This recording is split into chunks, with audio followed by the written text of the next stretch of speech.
Welcome to my channel.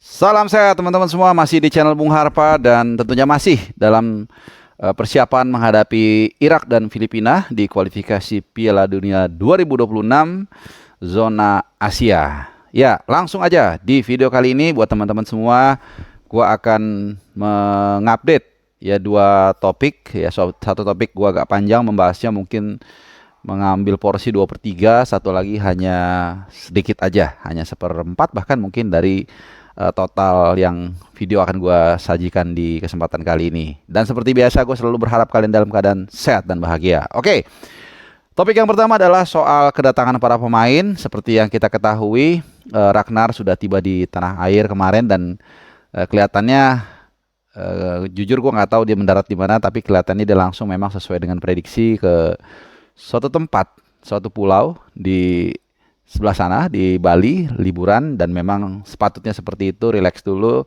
sebelum nanti akan menjalani pertandingan yang TC dulu ya, TC tanggal 28, kemudian lawan Tanzania tanggal 2, lalu Irak dan seterusnya lawan Filipina. Nah, yang beberapa pemain masih berkutat dengan klubnya masing-masing, termasuk juga Jai Itses. Nah, yang kabar terakhir, Marcelino Ferdinand itu dikabarkan hari ini akan ke Indonesia. Jadi mungkin saat ini gua rekam, atau mungkin saat ini kalian dengar, ini gua rekam jam 3.43 sore hari Kamis. Dan mungkin waktu kalian nonton video ini jam 5, jam 7 malam. Jadi Lino kemungkinan besar sedang berada di udara dan segera mendarat di Indonesia. Jadi welcome home Lino, Marcelino Ferdinand. Semoga bisa segera ya mungkin ketemu saudara, handai tolan, teman-teman, relax, dan sebelum akhirnya juga sama ya, dalam waktu 4-5 hari akan bersiap untuk menjalani TC di Jakarta ya. Oke, itu yang pertama. Yang kedua soal, nah ini dia si apa ya julukan dia ya, dibilang bad boy juga enggak ya, Hulk, Justin Hubner. Ya, sebagian dari kalian juga mungkin udah dengar, kemarin dia tampil di Jelly Cup menghadapi Ryukyu FC. Ini tim dari, atau lebih tepatnya FC Ryukyu, ini tim dari J-League 3.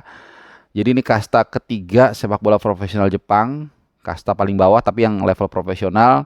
Dan memang saat itu Hubner dipercaya sebagai starter, tapi hanya bermain 17 menit karena kena kartu merah. Nah, gue akan bahas soal permainan dia dan juga soal respon yang dituliskan di sebuah katakanlah media. Jadi pertama soal penampilan dia sendiri, sebenarnya ini kesempatan buat dia ya untuk bisa menunjukkan bahwa dia bisa mendapatkan tempat utama minimal di Cerezo Osaka, bahkan juga kalau bisa di Wolverhampton karena dia dalam status peminjaman. Kemarin juga dia main di awal juga cukup baik ya, build up serangannya oke, firm. Cuman memang kelihatannya ada sedikit benang merah kesalahan yang dilakukan mirip dengan waktu juga menghadapi Irak ya. Jadi ada dalam beberapa momen gue lihat dalam mengantisipasi long ball itu dia kurang firm. Kurang firm artinya apakah dia seperti pemain Argentina hajar langsung, momentumnya dapat, atau dia memang main bola wilayah one on one gitu. Lawan Irak kan juga gitu ya, walaupun memang ada faktor juga Muhammad Ferrari telat narik garis offside. Dia pikir itu offside, dia sempat nengok ke hakim garis, tapi jadi kehilangan momentum. Akhirnya Ali Jasim dapat ruang dan shooting dan gol. Nah, lawan kemarin juga begitu proses kartu merahnya. Jadi sebelum kartu merah dia mainnya bagus, lumayan, walaupun ada satu juga dia agak telat buang bola, tapi kemudian ada momentum tersebut ya. Jadi dia mengantisipasi bola mantul dari long ball lawan itu dia kurang pas. Jadi feelingnya belum dapat, sehingga akhirnya dia dan juga dia fokus ke bola. Dia tidak melihat ada pemain Ryukyu yang mempressing dia, dan akhirnya dia kalah langkah, kalah momentum juga, mirip kayak yang lawan Irak gue bilang tadi.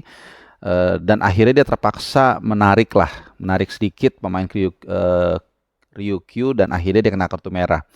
Kalau kita bicara independen hanya di momen tersebut, memang itu sah-sah aja dilakukan ya, sacrifice fall, dan terbukti akhirnya Cerezo Osaka walaupun harus bermain dengan 10 orang sejam lebih mereka bisa mengantongi kemenangan karena dalam kondisi mereka unggul 1-0 baru kartu merah Hapner.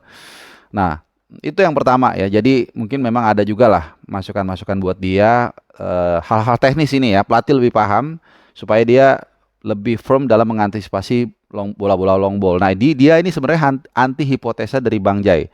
Kalau kita ingat menghadapi Vietnam di debut dia itu kan ikoniknya dia ya ketika dia ngontrol bola tapi dapat press dari pemain Vietnam. Nah, ini adalah anti hipotesanya dari Hapner. Jadi, kalau di Hapner itu kelihatannya menjadi kelemahan dia, kalau di Bang Joy ini justru menjadi kelebihan dia. Ya, tipikal pemain yang mungkin merumput di Italia seperti itu ya, sangat tenang bermain bola di belakang. Jadi, mungkin nanti kalau kita ya boleh memberikan saran, bukan menghujat, beda menghujat. Buat Sintayong dan tim mungkin bisa dikasih sedikit bukan workshop ya, briefing ya, dan bisa juga mungkin melalui Jai Itses yang memang paham katakanlah titik lemah dari Justin Hapner supaya dia berkembang ya. Soal bola-bola antisipasi bola long ball ini memang kelihatan banget dia feelingnya belum gimana ya bahasanya, masih bisa lebih dimaksimalkan gitulah ya, gitu. Oke, itu.